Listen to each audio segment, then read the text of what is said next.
Здравия желаю, товарищ курсант. На этом уроке мы рассмотрим процедуру импорта файла, сгенерированного программой OpenWP, в WordPress. У нас уже имеется установленная одна из крайних версий WordPress, пока она пустая. Для импорта нам необходимо зайти в административную часть, Tools, Import, выбрать меню WordPress и указать сгенерированный нами XML файл предварительно. Upload. Выбрать пользователя. Submit. Все готово. Идем в посты. Смотрим. Вот у нас появилось 5 постов по категории и найденные метки. На сайте это выглядит следующим образом.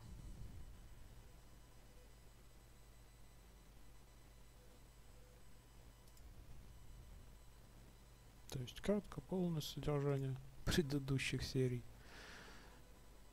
Категория. Можно отправить по меткам. Разбито по архивам. Вот и все. Так вот довольно просто, быстро мы подготовили контент для сайта и загрузили его. Будут вопросы, можете задать на нашем форуме, форум Bla.ru.